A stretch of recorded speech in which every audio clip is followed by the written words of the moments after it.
Meu irmão, minha irmã, nós vamos dar início a esse nosso encontro para refletirmos sobre o tema 349, o que vou fazer? Inspirado no texto bíblico de Lucas, capítulo 16, do versículo 1 ao 13.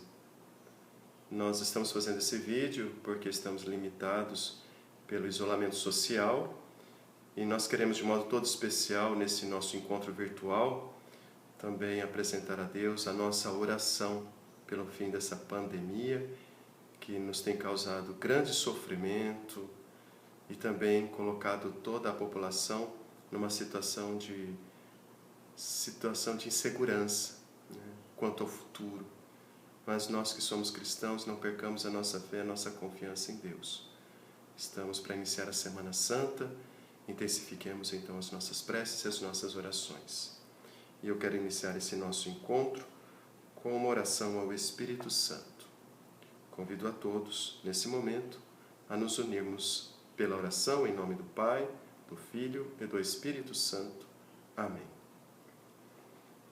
Espírito Santo, Espírito de sabedoria, de ciência, de inteligência, de conselho, faz-nos transbordar, te suplicamos, do conhecimento da vontade do Pai. Enche-nos de toda a sabedoria e inteligência espiritual. Abre o nosso coração à consolação do Teu dom, para que possamos conhecer o mistério que no tempo vai sendo revelado. O mistério preparado há séculos sem fim, a glória do Cristo no homem que vive. E tu, Maria, primeiro fruto privilegiado dessa glória de Cristo, torna o nosso coração sensível aos caminhos de Deus, aos seus meios de manifestar-se em nossa história. Ajuda-nos a caminhar na sua verdade, para poder encontrar o seu mistério. Ave Maria, cheia de graça, o Senhor é convosco, bendita sois vós entre as mulheres, e bendito é o fruto do vosso ventre, Jesus. Santa Maria, Mãe de Deus, rogai por nós, pecadores, agora e na hora de nossa morte. Amém. Glória ao Pai, ao Filho e ao Espírito Santo, como era no princípio, agora e sempre. Amém. Ó Maria, concebida sem pecado, rogai por nós que recorremos a vós. São Francisco e Santa Clara de Assis, rogai por nós. O tema começa com uma questão: o que vou fazer?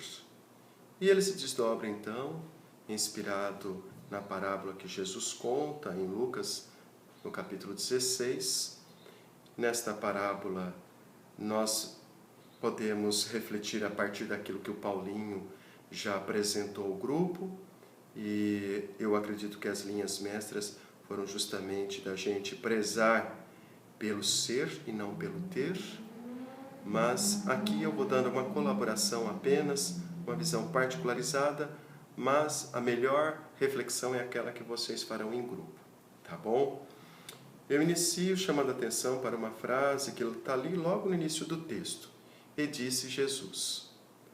Geralmente nós ouvimos estas frases nos evangelhos, na proclamação do evangelho da missa. E disse Jesus a seus discípulos, e disse Jesus aos fariseus, e Jesus disse aos determinados grupos que o seguem. Então podemos dizer que esse dizer de Jesus vai na linha do ensinamento. O mestre se coloca nesta posição de quem ensina seus discípulos. Nós nos fazemos discípulos de Cristo em virtude do batismo que nós recebemos, assim nos ensina a Igreja. Por isso nós somos membros da Igreja, filhos da Igreja, irmãos em Cristo. Estamos sempre atentos à sua palavra. Sabe por que em cada liturgia a Igreja ouve a palavra? Primeiro ela ouve porque, sendo discípula, ela se coloca humildemente à escuta do Senhor, porque ela é a primeira chamada à conversão. Nesse sentido, então, nós compreendemos por que Jesus, como mestre, se dirige a nós como igreja, porque a igreja também tem um papel junto à sociedade. Ela é um sinal da presença viva do Cristo em tudo que ela realiza. Por isso, quando a igreja se acomoda, ela se distancia das realidades que estão no mundo e não intervém, sobretudo, nos momentos de maior injustiça, ela acaba sendo conivente com a mentalidade mundana. A igreja está para ser um sinal da presença do reino. E ela não quer outra coisa que Deus reine no coração da humanidade em atitudes generosas de amor, de bondade e solidariedade. Jesus nos ensina a maneira e o modo como o Pai nos ama. Ou seja, como Jesus nos ama é a maneira de Deus nos amar. Aí está o grande mistério da revelação revelada em Cristo. A maneira do Pai amar é como nós fomos amados e somos amados pelo Cristo. A palavra do Evangelho que nós ouvimos também nos dá a liberdade de colocar esta palavra em prática e até mesmo de ignorá-la. Isso vai depender da abertura do nosso coração, de como estamos ouvindo a palavra, como discípulos atentos ou como discípulos distraídos. Mesmo na missa, não raramente nós encontramos pessoas que estão de corpo presente, mas o pensamento longe, distante, não estão por inteiros na celebração. E quantos de nós que temos dificuldade para parar e tirar um momento do dia para refletir a palavra, o Evangelho, o Salmo? Estamos tão atarefados em fazer, às vezes, muitas coisas, e no meio dessas coisas percebemos que não estamos fazendo nada. E perdemos um tempo precioso. A palavra, ela não nos tira da nossa realidade. Pelo contrário, ela faz com que nós possamos ver a realidade a partir da experiência pessoal com Cristo. Por isso, nos comprometemos a viver a nossa vida bendizendo a Deus. E o que significa bendizer a Deus? É estarmos conscientes de que tudo que recebemos e somos é uma bênção. Somos uma bênção na vida das pessoas e as pessoas com quem vivemos, elas são uma bênção de Deus na nossa vida. No caso de vocês, a família, a convivência, é uma convivência abençoada, por meio do diálogo, do respeito, das orações em comum, do planejamento, do desejo de sempre resolver os problemas de modo bastante familiar, ou seja, nos abrindo confiantemente às pessoas que mais nos amam e aquelas a quem nós amamos. Por isso, sempre que tiver a oportunidade, diga boas coisas, bendiga, ou seja, bendizer. Evite maldizer, porque o maldizer leva à maldição. E maldizer é aquilo que nos afasta de Deus. Nós nos utilizamos de palavras hostis e que ferem as pessoas, que maltratam. Nestas palavras não existem vida, mas existe sim muita morte e até mesmo muito sofrimento causado por certas palavras malditas. Como filhos e filhas de Deus, somos chamados a ser um povo da bênção, bendizer, abençoar. Por isso nos ensina Jesus, não amaldiçoeis, abençoeis. A vida, então, é um dom, uma bênção de Deus. Vida partilhada gera solidariedade. Tudo o que realizamos com sincero amor, desinteressado de vantagens pessoais, nos coloca na direção de uma vida doada. Doar a vida é uma bênção, porque não nos apropriamos da bênção de Deus. Temos como missão principal multiplicar as bênçãos de Deus. E como podemos fazer isso?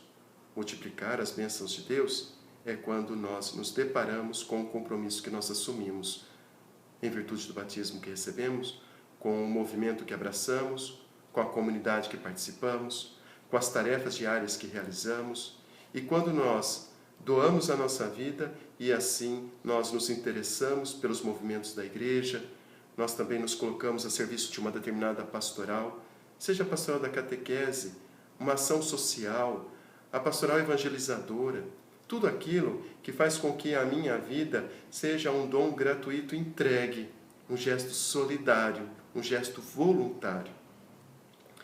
Por isso, eu também diria o seguinte: fazer da vida uma bênção é quando a gente faz da nossa vida algo para Deus.